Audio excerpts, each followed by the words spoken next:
أعوذ بالله السميع العليم من الشيطان الرجيم بسم الله الرحمن الرحيم والصلاة والسلام على رسول الله صلى الله عليه وسلم. Bienvenue très chers frères et sœurs à la foi. Nous louons Allah, nous le glorifions. Nous cherchons refuge auprès d'Allah contre le mal de nos actions et contre l'insufflation de Shaitan. Celui qu'Allah la guide, personne ne peut l'égarer. Celui qui l'égare, personne ne peut le guider. Je témoigne qu'il n'y a de Dieu qui mérite l'adoration excepté lui, Allah Azza wa Jal. Et je témoigne que Mohammed alayhi salatu wassalam est son serviteur et son envoyé. Bienvenue, très chers frères et sœurs à la foi. Nous sommes toujours dans notre rappel sur le hadith à Jibril. Et nous sommes sur les piliers de l'islam ou encore l'islam. Et nous avons expliqué dans la vidéo précédente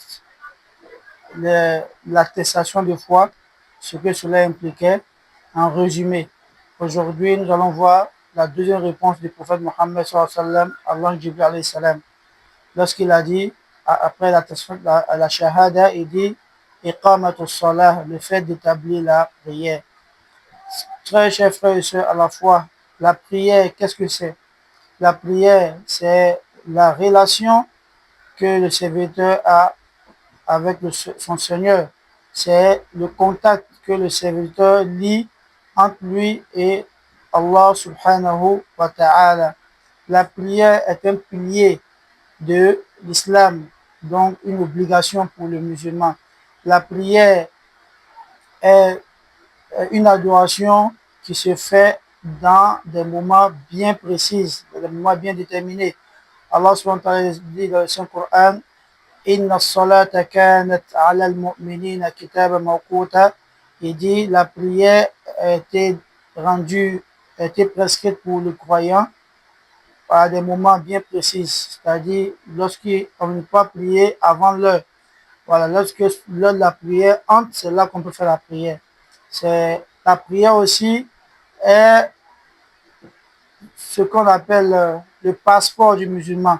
Il est rapporté que lorsque le serviteur mourra et qu'il sera ressuscité, la première des choses qu'Allah regardera avant de juger le reste de l'adoration, c'est est-ce que ce dernier faisait la prière. Et Rasoul nous dit un hadith, il dit Al-ahdu baynana wa baynahum as-salah, faman tarakaha faqad kafar.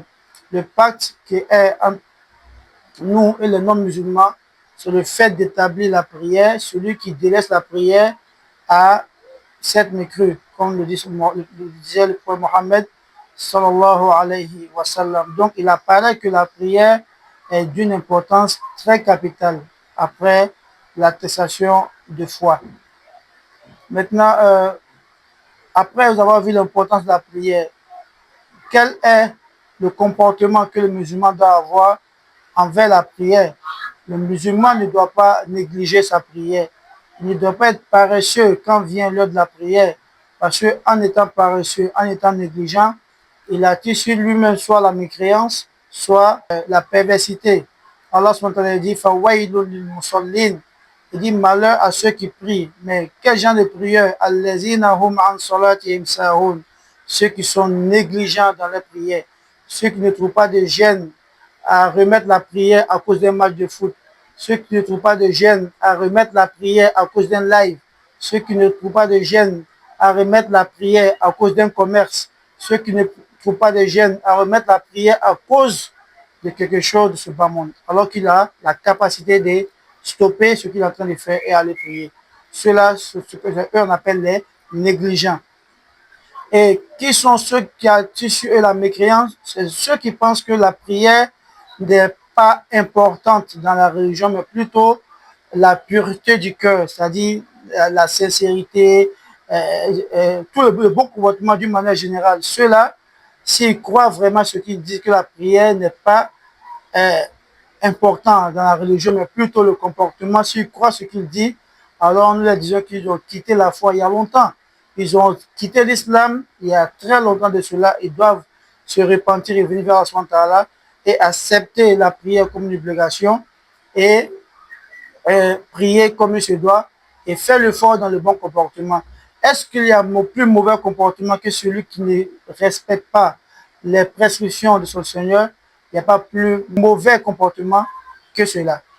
celui qui obéit à Allah subhanahu wa ta'ala, c'est celui qui a un bon comportement. Mais celui qui a un bon comportement envers les hommes et n'éprouve pas de gêne à transgresser les limites d'Allah subhanahu wa ta'ala, en réalité, c'est celui-là même qui a le plus mauvais comportement. Mieux vaut faire un mauvais comportement avec ton semblable que d'agir en mal avec Allah subhanahu wa ta'ala. Mais nous n'ouvrons pas la porte aussi à pouvoir mal agir envers les autres. Mais c'est l'islam, quand tu regardes l'islam, c'est un ensemble de tout en réalité. Tu pries et tu as un bon comportement. Tu pries Allah subhanahu wa ta'ala, tu te forces d'avoir un bon comportement avec tes prochains. Parce que n'oubliez pas que Rasul sallallahu alayhi wa sallam dit quoi? Allah sallallahu alayhi wa sallam, il a loué le comportement du prophète Muhammad sallallahu alayhi wa sallam. Donc un musulman qui prie comme il se doit, il ne veut pas haïr son frère musulman. Il ne veut pas détester son frère musulman. Il ne veut pas calomnier son frère musulman parce qu'il sait que Yom al-Qiyamah, il va rendre compte à Allah subhanahu wa ta'ala. Et c'est pourquoi Allah, dans ce Coran, il dit prier. Il dit prier. Il dit وَاتْلُ مَا أُوحِيَ إِلَيْكَ مِنْ كِتَابِ وَاتْلُ مَا أُوحِيَ إِلَيْكَ مِنَ الْكِتَابِ وَأَقِمِ الصَّلَاةَ إِنَّ الصَّلَاةَ تَنْهَى عَنِ الْفَحْشَاءِ وَالْمُنكَرِ. Il dit récite ce que t'es révélé du Coran et accomplis la prière, car la prière éloigne du fahsha, des mauvaises choses, de la turpitude et des actes blâmables. Donc, pour résumer nos propos, la prière fait partie des plus grandes adorations après la shahada, l'attestation de foi. Et le musulman doit veiller à préserver cette prière, à ne pas être négligent envers la prière, à l'accomplir à son heure et à se concentrer dans la prière afin que la prière soit une cause de réforme pour lui, afin que la prière puisse le tirer des ténèbres du péché et l'amener vers la lumière de l'adoration. La grâce de la bonne compréhension, qu'il fasse de nous des musulmans pieux et sincères, qu'il nous fasse de nous des prieurs de ceux qui prient comme lui, Allah subhanahu wa ta'ala, il veut de nous, et que la prière nous réforme tous. Subhanakallah wa bihamdika nashhadu an la ilaha illa anta nastaghfiruka wa atubu ilaik. Wassalamu alaikum wa rahmatullahi wa barakatuh.